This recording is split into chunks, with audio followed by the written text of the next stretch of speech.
वृषभ राशि वाले बंधुओं, स्वागत करते हैं आप सभी का शिवप्रिया भिंड यूट्यूब चैनल में। तो वृषभ राशि वालों, जरा ध्यान से समझिए, क्योंकि अंतिम समय की अब तैयारी कर लो। आने वाला समय और काल आपके जीवन में बहुत बड़े क्रांतिकारी परिवर्तन लेकर आने वाला है।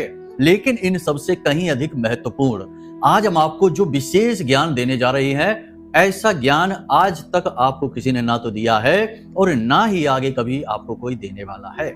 यह ज्ञान शास्त्रों की गहराई से निकाला हुआ है और पूरे प्रमाणित संकेतों के साथ हम आपको यह ज्ञान देने वाले हैं। सबसे पहले हम आपको इसकी एक झलक दिखा देते हैं कि रामायण में स्पष्ट तौर पर यह वर्णन देखने को मिलता है कि जब रावण के पुत्र मेघनाद का जन्म होना था, तो उस समय रावण ने सभी ग्रह और नक्षत्रों को एक सीध में आने का आदेश दिया था।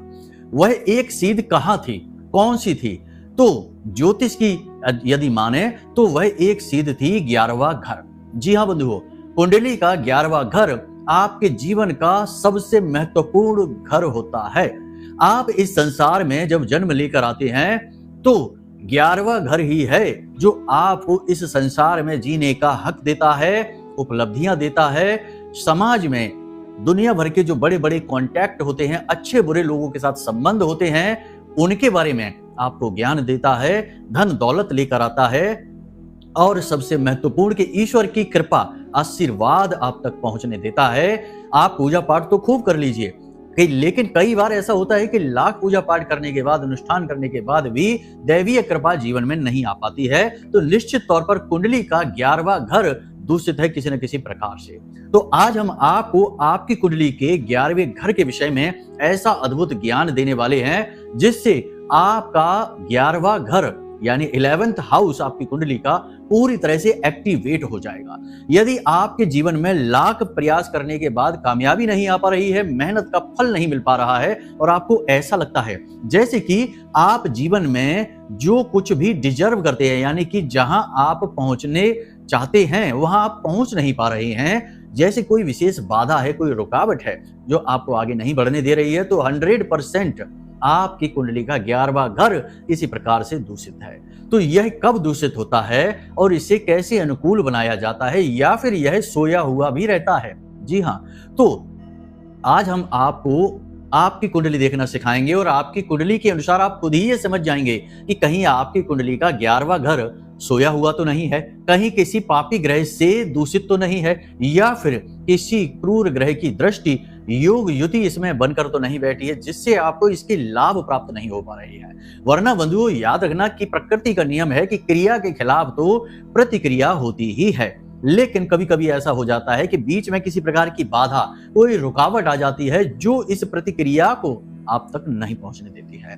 तो बस आज आप जो ज्ञान हासिल करने वाले हैं वह आपके जीवन की उस बाधा को समाप्त कर देगा और फिर आपके जो पुराने संचित कर्म हैं, यानी कि आपने जो पुराने समय काल में मेहनत की है, उसका भी जो फल संचित हुआ है, क्योंकि फल तो संचित होगा ही। यदि आपने क्रिया की है तो प्रतिक्रिया आप तक नहीं पहुंची, लेकिन इसका मतलब यह नहीं कि प्रतिक्रिया हुई नहीं है, हुई अवश्य है, लेकिन आप तक नहीं पहुंच पाई है किसी बाधा की वजह से। तो जैसे ही बाधा हटेगी, तो जैसे बांध टूटता है तो नदी का पानी पूरी प्रवाह के साथ नदी में बहना शुरू कर देता है, ठीक वैसे ही आपके पुण्य कर्म, आपकी मेहनत, आपकी क्रिया बल, सब कुछ आपके जीवन में पूरी शक्ति के साथ आएगा और आपको अचानक बड़े बड़े लाभ मिलने शुरू हो जाएंगे। जी हाँ, कामयाबी के कीर्तिमान आप बना लेंगे। बस आपको आज इस कार्यक्रम को अंत तक देखना है। एक बात हम आपको यहाँ पर स्पष्ट तौर पर कह दें कि जो बातें अब हम आपको आगे बताने जा रहे हैं, उन बातों को भूल कर भी हल्के में मत ले लेना, क्योंकि कभी कभी आप ये भूल कर बैठते हैं। आपकी राशि के जातकों की ये एक कमी है कि कभी कभी जहां आपको सबसे अधिक ध्यान देना चाहिए वहां से आप अनदेखी कर देते हैं या उस जगह पर आपका ध्यान जाता ही नहीं है। इससे दुर्भाग्य निर्मित होता है। आज आपको यह भूल नहीं करनी है। हम आपको स्टेप बाय स्टेप सारी बातें बता रहे हैं, क्योंकि हम आपकी कमियां भी जानते हैं, आपकी शक्ति भी जानते हैं, कमजोरियां भी जानते हैं। इसीलिए आपको चेता रहे हैं, समझा रहे हैं कि भूल से भी इस कार्यक्रम को मिस मत कर देना, वरना यह आपके जीवन की सबसे बड़ी भूल होगी। बड़े बड़े एस्ट्रोलॉजर भी नहीं बताते इन बातों को, शायद वो समझते नहीं है या फिर बताना चाहते नहीं हैं। और यदि बताना भी चाहते हैं तो उसके लिए बहुत महंगा मूल्य तय कर रखा है। जहां तक आम आदमी की पहुंच ही नहीं हो पाती है। तो आम आदमी बेचारा पिस जाता है। जो ज्ञान उस तक साधारण तरीके से पहुंचना चाहिए था, वो ज्ञान उस तक पहुंचता ही नहीं है और ज्ञान के अभाव में जीवन अंधकार में डूबा रहता है। जीवन भर संघर्ष चलता रहता है और पीढ़ियों तक यह संघर्ष पहुंच जाता है दोष बनकर। और फिर तरक्की तो छोड़ो, जीवन जीने के साधन भी जुटाने मुश्किल हो जाते हैं। तो आज आपको बस यही ईश्वर का वरदान, महामाई का आशीर्वाद, कृपा मिलने जा रही है। इसका स्वागत करिए, महामाई को धन्यवाद करिए और उसके बाद इस कार्यक्रम को पूरा अंत तक अवश्य देखिए। तो चलिए बंधुओं, उम्मीद करते हैं कि सारी बात आप समझ चुके हैं। अब कार्यक्रम में अंत तक जरूर ठहरेंगे, तो ध्यान से सुनिए सारी बातों को। लेकिन इससे पहले महामाई को आभार जरूर व्यक्त करेंगे, तो प्रेम से जयकारा लगा दीजिए, कमेंट बॉक्स में लिख डालिए, जय मां भद्रकाली कृपा करो।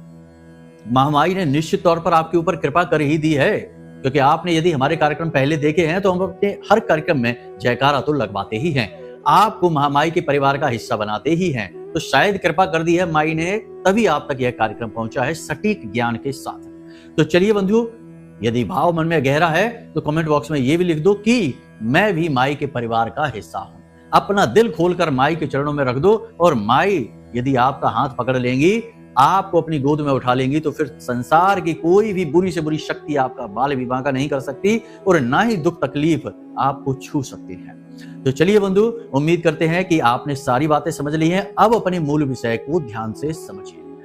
प्यारे मित्रों, हमारे अत्यंत प्रिय और परम पूज्य अमिताचार्य जी के पास मां बगलामुखी और मां भद्रकाली की साधनाओं का वर्षों का अनुभव है और माता रानी की इनके ऊपर पूर्ण कृपा और सिद्धि है।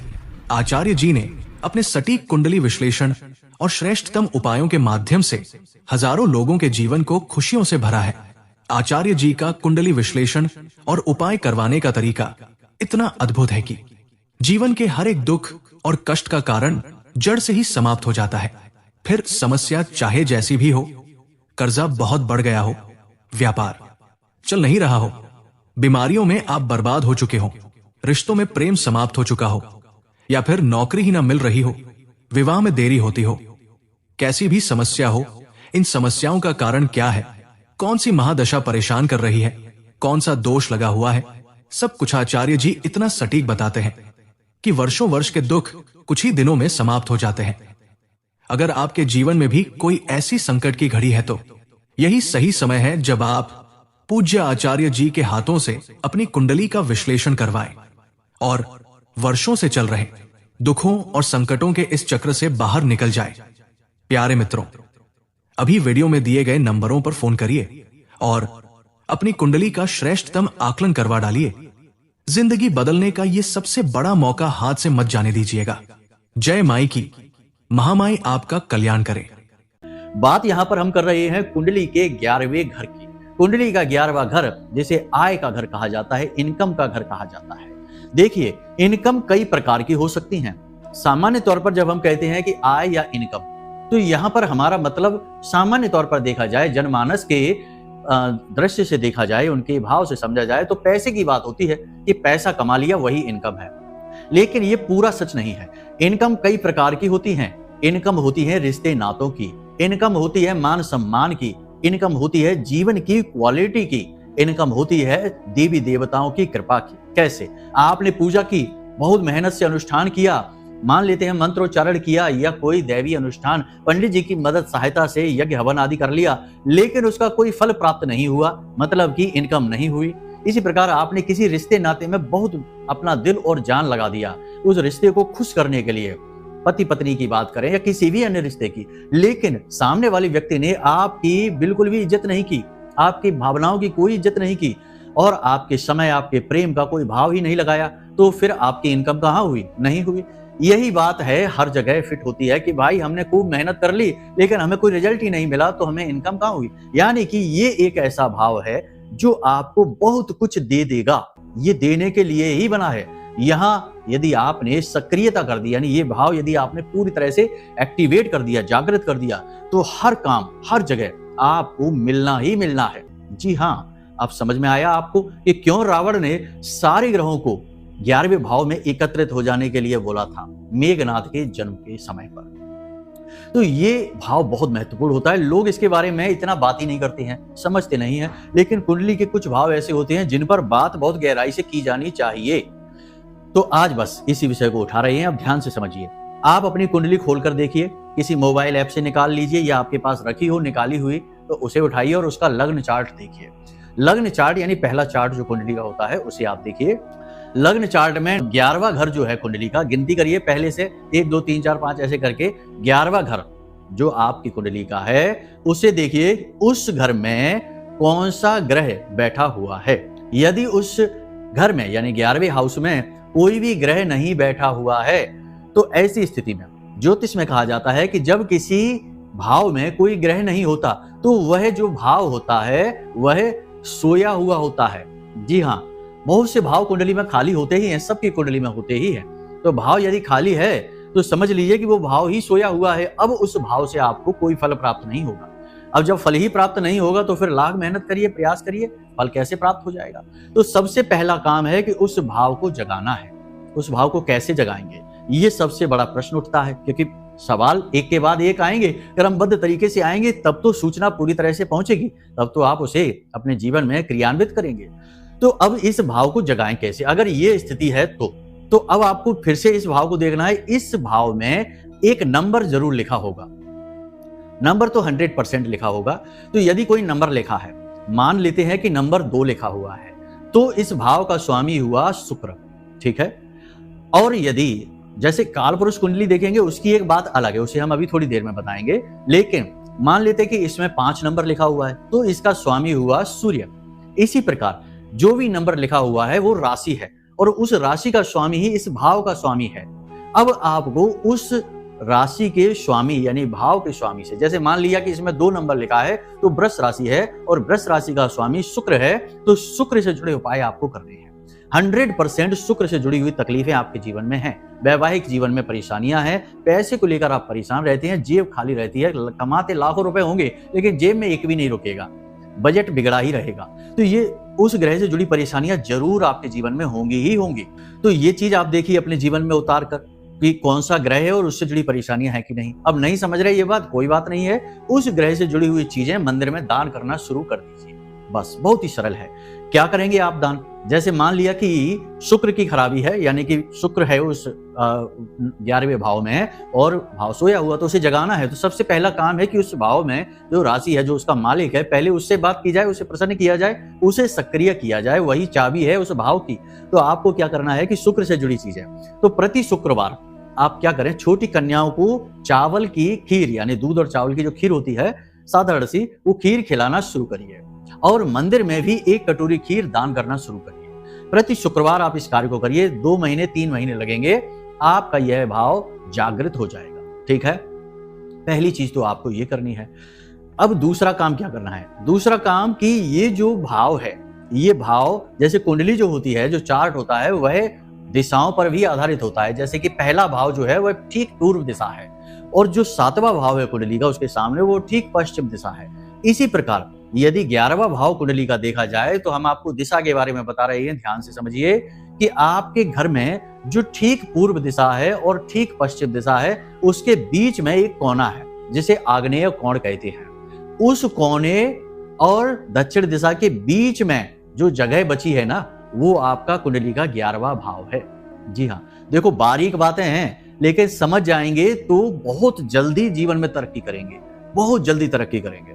इसी को भाग्य का जागना कहते हैं, भाग्योदय कहते हैं। भाग्योदय हमारा तभी तो खुद ब खुद हो जाता है, पिछले जन्मों के पुण्य प्रताप के आधार पर, देवी देवताओं की कृपा के आधार पर। लेकिन यदि नहीं हो पा रहा है तो ज्योतिष हमें यह आज्ञा देता है कि हम अपना भाग्योदय स्वयं कर सकें, बशर्ते कि हमें ज्ञान तो होना ही चाहिए, क्योंकि ज्ञान ही तो चाबी है।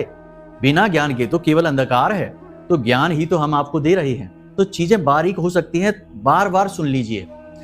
आपको हमने बताया कि कुंडली का 11वां जो घर है, जो भाव है, वह आपके घर में कौन सी दिशा में है।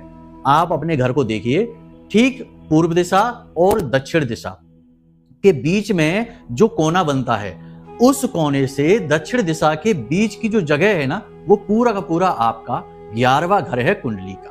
ठीक है, इतना आपने समझ लिया। अब आपको यहां पर कुछ क्रियाएं करनी है जिससे ये जो भाव आपने जगाया है, अब इस भाव का लाभ मिलना शुरू होगा। तो अब देखिए, ये जो 11वां भाव है, जो आपका घर का जो कोना है, ठीक है, इस कोने का जो स्वामी है, जो मालिक है, वो शुक्र है। ठीक है, और मंगल भी, क्योंकि ये अग्नेय कोण है, फायर का कोना है, तो मंगल अग्नि का कारक है, तो कुछ हद तक मंगल का भी प्रभाव रहता है। देवता इसके गणेश जी हैं और इसका जो स्वामी है वो शुक्र है, हमने आपको बता ही दिया। तो अब आपको यहां पर एक क्रिया करनी है, बहुत छोटी सी, शुक्र स्थापित करना है। कैसे करेंगे, ध्यान से समझ लेना, बहुत जरूरी बात है। आपने इसे कर लिया और सिर्फ 1 हफ्ते के अंदर अंदर चमत्कार खुद नोटिस करेंगे। आप हमें खुद फोन करके कहेंगे, मैसेज करके कहेंगे कि गुरुजी धन्यवाद, आपने बहुत अच्छी बात बता दी, जीवन बदल गया। जी हाँ, तो ध्यान से सुनना, आपको क्या करना है। मिट्टी का एक गमला लेना है, मिट्टी का गमला, ठीक है, ध्यान से समझना। मिट्टी का जो गमला है वह पकी हुई मिट्टी होती है, वह मंगल होता है, ठीक है। उसमें आपने कच्ची मिट्टी भरनी है, अभी नहीं भरनी, उससे पहले भी कुछ करना है। एक लाल रंग का कपड़ा लेना है आपको, उस लाल रंग के कपड़े में आपको कुछ सिक्के डालने हैं, ठीक है। लाल रंग के कपड़े में कुछ सिक्के डालने हैं, 1 इलायची डालनी है, 2 लौंग डालनी है और 1 सुपारी रखनी है, ठीक है। उसके बाद उसकी पोटली बना लो, लाल रंग के धागे से, गांठ नहीं लगाना है, सिर्फ पोटली बनानी है, धागा लपेटना है, ठीक है। अब आपने क्या करना है कि उस गमले में बिल्कुल तली में, गमले की बिल्कुल तली में ये पोटली रख देनी है सीधी करके। उसके ऊपर आपको मिट्टी डालनी है, ठीक है।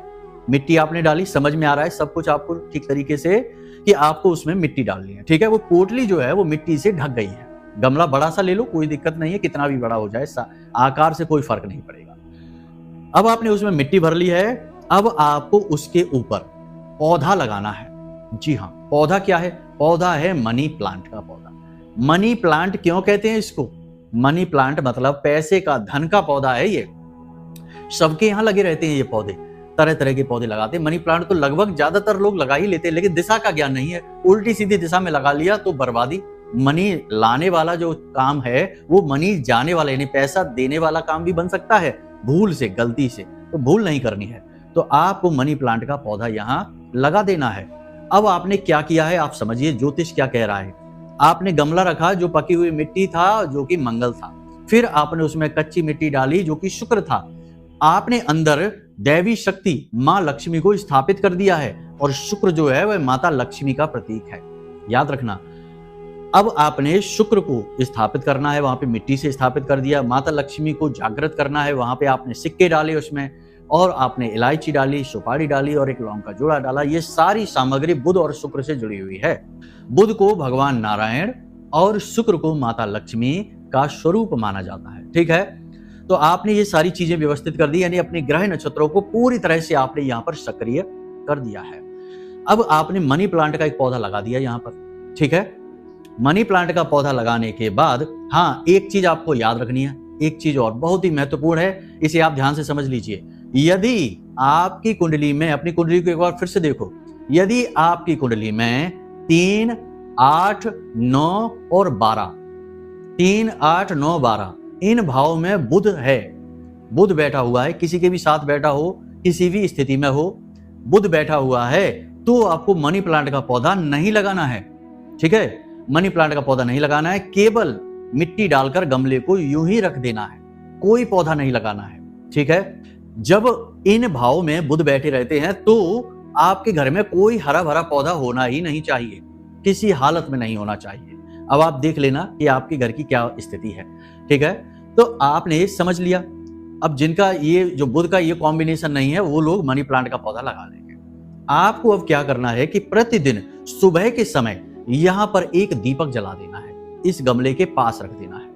अग्नि तत्व है, अग्नि तत्व का ये कोना है, यहां पर आपने दीपक जला दिया है। अग्नि से चीजें एक्टिवेट होती हैं। अग्नि क्या है, ऊर्जा का शुद्ध स्वरूप है, तो अग्नि से चीजें एक्टिवेट होनी शुरू होती हैं। देखो, पूजा पाठ भी जब हम करते हैं तो दीपक जलाए बिना पूजा नहीं होती है, हवन के बिना हमारी आहुतियां पूर्ण नहीं होती है। अग्नि जलती है हवन में, तभी तो आहुति होती है। यानी कि किसी भी प्रकार की क्रिया को अनुकूल बनाने के लिए दीपक बेहद जरूरी है। तो आपको प्रतिदिन सुबह के समय यहाँ एक दीपक जला देना। अगर कभी कभी भूल भी जाते हैं तो कोई परेशानी नहीं है, घर का कोई भी सदस्य जला सकता है, जरूरी नहीं, बाध्यता नहीं कि आप ही जलाएं। कोई भी जला सकता है, महिलाएं भी जला सकती हैं, बच्चे भी जला सकते हैं, बुजुर्ग भी जला सकते हैं, कोई भी वहां पर नहा धो के स्नान करके पवित्र होने के बाद दीपक रखते हैं। ये सावधानी है। अब जब मनी प्लांट का पौधा बड़ा होगा तो ये ध्यान देना है कि उसकी जो बेल होगी, क्योंकि बेल होती है, वो जमीन पर नहीं आनी चाहिए, उसे आपको ऊपर ही ऊपर उठाना है। ठीक है, ऊपर चढ़ेगी वो जैसे जैसे, वैसे वैसे आपकी तरक्की होगी, सौभाग्य खुलेगा, भाग्योदय होगा। ठीक है, तो ये सारी क्रियाएं आपने समझ ली हैं, इनसे आपका 11वां भाव कुंडली का एक्टिवेट हो जाएगा। अब कुछ जो जरूरी बातें हैं, 4-5 बातें और हैं, इन्हें भी आप समझ लो, ये भी जरूरी है। क्योंकि याद रखना कि देखो, कोई भी भाव है, कोई भी ग्रह है, किसी भी प्रकार की योग युति है, वो आपके व्यवहारिक जीवन से जुड़ी हुई है। ठीक है, अब आपने यदि व्यवहारिक जीवन में अपनी जीवन शैली में कुछ परिवर्तन नहीं किए तो केवल उपाय से आधा काम होगा, आधा काम कर्म से होता है। तो कर्म के बारे में भी ध्यान से समझ लो कि क्या करना है। सबसे बड़ी बात कि आपको अपनी वाणी बहुत मधुर रखनी है। ठीक है, बुध से शुक्र जुड़ा है और शुक्र से तमाम सुख वैभव जुड़े हुए हैं। वाणी में इतनी शक्ति है कि वह बिगड़ी बात को बना सकती है और बनी हुई बात को बिगाड़ भी सकती है। बुध की यह ताकत है। लाल किताब में बुध को सबसे ताकतवर ग्रह कहा गया है, क्योंकि ये बहुत कुछ कर सकता है जीवन में।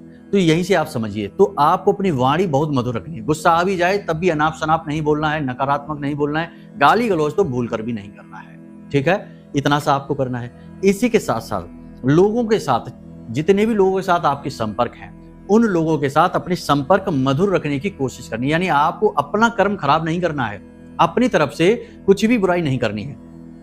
सामने वाला व्यक्ति यदि कुटिल है, सातिर है, चालाकी दिखाता है, वह उसका कर्म है। अपना कर्म वह बिगाड़ रहा है, लेकिन आपको अपना कर्म नहीं बिगाड़ना है। आपको अपना काम ईमानदारी से करना है, गलत ना उसके लिए सोचना है, ना ही गलत उसके लिए करना है। मतलब कि आपको नैतिकता के नियमों का पालन करना है। जो भला बुरा वह करेगा वह खुद भुगतेगा। ठीक है, तो ये आपको सोच रखनी है। यानी कि जिसके भी साथ आपका संपर्क है वहां आपको मीठी बोली बोलनी है और अपनी तरफ से अच्छा ही करने की कोशिश करना है। ये आपको स्वभाव अपना बनाना है। इसी के साथ साथ धार्मिक स्थलों पर जाना और वहां दान पुण्य करना बहुत आवश्यक है। ये क्रियाएं आप करेंगे। मंदिर में जाइए जब भी, तो वैसे तो प्रसाद वगैरह लेकर जाते ही हैं, लेकिन दान पात्र में भी कुछ ना कुछ अवश्य डालिए। 10 रुपए, 5 रुपए, जैसी आपकी क्षमता वैसा डालिए, लेकिन कुछ ना कुछ अंशदान अवश्य करिए। क्योंकि देखो, धन तो सभी कमाते ही हैं और हमारा अध्यात्म, हमारा धर्म यह कहता है कि कमाई का दशांश दान करना चाहिए, और दान धर्म के साथ हो तो वह दान श्रेष्ठ होता है, जीवन उपयोगी होता है, हमारे पुण्य कर्म को बढ़ाता है। तो आपको यह करना है कि जब भी मंदिर जाएं तो थोड़ा सा, कुछ भी छोटा मोटा ही अंशदान दान पात्र में अवश्य डाल दें। ये क्रिया आपको जरूर करनी है। बस इन क्रियाओं को आप करिए। और जिस भी देवी देवता में आपकी आस्था है, उन देवी देवताओं के लिए विशेष भाव रखिए। किसी का निरादर नहीं, पुरखे पूर्वजों का निरादर नहीं करना है, बड़ों का अपमान नहीं करना, महिलाओं का अपमान नहीं करना है। और सबसे बड़ी बात कि नकारात्मक चीजों का प्रयोग नहीं करना, जुआ, शराब, सट्टेबाजी और शॉर्टकट से अमीर बनने के तरीके, जैसे कि सट्टेबाजी, तमाम गेमिंग ऐप हैं बाजार में, पता नहीं क्या क्या चलता है मोबाइल में, तो ये गेमिंग ऐप वगैरह है, शेयर मार्केट है, और पता नहीं जाने कौन कौन से तरीके हैं जिनसे जल्दी से अमीर बन जाते लोग। तो ये जल्दी से अमीर बनने वाली चीज ही बिल्कुल बेकार है, बिल्कुल खराब है। कुछ भी ऐसे नहीं होता है। धन लक्ष्मी जल्दी से कभी नहीं आती। धन लक्ष्मी यानी कि महामाई आपके पास, आपके जीवन में आने से पहले, आपके ऊपर अपनी कृपा बरसाने से पहले आपको बहुत मजबूत बनाती हैं, आपको बिल्कुल असाधारण बना देती हैं, आपकी सहन शक्ति बढ़ाती हैं। तब तो आप उनकी कृपा को संभाल पाएंगे, वरना तो एक हाथ से धन आएगा और दूसरी हाथ से निकल जाएगा, संभाल ही नहीं पाएंगे। तो ये जो आपका संघर्ष है, इसे आप अपनी तैयारी मानकर चलिए कि महामाई की कृपा आने वाली है। ठीक है, तो बस ये चीजें हैं। शॉर्टकट के चक्कर में आपको भूल कर भी नहीं पड़ना है और अपने ग्रह नक्षत्रों को अच्छी तरह से समझना है। अब यहां तक जो हमने आपको सारी बातें बताई हैं, अगर ये बातें आपको समझ में कम आ रही हैं, पूरी तरह से नहीं आ पा रही हैं, तो आप अपनी कुंडली का विश्लेषण भी करा सकते हैं। देखिए, एक बात आपको हम बता दें यहाँ पर कि हम तो करते ही हैं, बहुत सारी कुंडलियों का विश्लेषण करते ही रहते हैं, रोज का काम है। तो हम अक्सर ये देखते हैं कि जब लोग मुसीबत में फंस जाते हैं, बुरी तरह से फंस जाते हैं, चारों तरफ से जकड़ जाते हैं, कोई मार्ग ही नहीं दिखाई दे रहा होता है, उस समय लोग अपनी कुंडली दिखा रहे होते हैं। लेकिन अब क्या हो सकता है, जब आप फंस ही गए पूरी तरह से दलदल में, तो अब हो भी क्या सकता है। अब तो जो उपाय, जो क्रियाएं होंगी भी, तो उनका फल भी बहुत ही कम होगा, क्योंकि आप चारों तरफ से नकारात्मकता से घिर चुके हैं। बेहतर तरीका यह है कि कोई भी काम आप जीवन में कर रहे हैं, शादी विवाह है, कोई व्यापार की शुरुआत है, या यूं ही कहीं घूमने भी जा रहे हैं, विदेश यात्रा पर जा रहे हैं, कोई भी काम महत्वपूर्ण जीवन का कर रहे हैं, तो अपने ग्रह नक्षत्रों को जरूर जानिए, अपनी कुंडली को एक बार दिखवा जरूर लीजिए कि आपकी कुंडली में चल क्या रहा है। तो अब यदि आपको कुछ समझ में नहीं आया, कुछ विशेष जानना है, कुछ और बारीकी से आकलन कराना है, तो नंबर हमने वीडियो में दे रखे हैं। इन नंबरों पर आप फोन करिए और अपनी कुंडली का हमसे आकलन करवा लीजिए। हम आपको बता देंगे कि आपकी कुंडली में चल क्या रहा है, क्या दोष है, कौन सी महादशा है, क्या योग युतियां बन रही हैं, किससे लाभ और किससे हानि मिलने वाली है, और इनके सटीक उपाय भी आपको दे देंगे। बस हो गया कल्याण। यही तो कृपा है ईश्वर की कि समय रहते जाग जाइए, ईश्वर की कृपा मिल गई। और यदि समय निकल गया और जागे ही नहीं, तब तो कृपा कहाँ है, फिर तो ईश्वर की कृपा की उम्मीद ही ना करिए। याद रखना कि कहावत कही जाती है कि भगवान भी उसकी मदद करते हैं जो अपनी मदद स्वयं करना जानता है। यानी कि क्रियाशील व्यक्ति के साथ ही भगवान होते हैं, कर्मवीर का साथ देते हैं भगवान। ठीक है, तो यहाँ तक सारी बातें आपने समझ ली हैं। अब कोई मन में प्रश्न उठे तो कोई बात नहीं है, वीडियो में नंबर है, फोन करिए, जानकारी प्राप्त करिए। तो उम्मीद करते हैं कि सारी बातें आपने समझ ली हैं। अब कार्यक्रम को यहीं पर विराम देते हैं। बस उम्मीद यही करते हैं कि हमेशा हंसना है, मुस्कुराना है और सकारात्मक रहना है। भूल से भी नकारात्मक शब्द मुंह से निकालना नहीं है। ठीक है, और ईश्वर को धन्यवाद अवश्य देना है। जो भी कुछ आपके पास है, छोटी से छोटी चीज भी, उसके लिए धन्यवाद भगवान को अवश्य देना है। तो प्रेम से बोलिए जय माई की। हमारे प्रिय और परम पूज्य आचार्य जी ने अपनी साधनाओं के अनुभवों पर आधारित शक्तिशाली उपाय और क्रियाओं के माध्यम से हजारों लोगों के जीवन को पूरी तरह से बदला है। आचार्य जी के द्वारा बताया गया हर एक उपाय इतना सटीक और कारगर होता है कि जो भी इसे पूरे भाव के साथ कर लेता है, उसे साक्षात महामाई की कृपा और आशीर्वाद प्राप्त हो जाती है।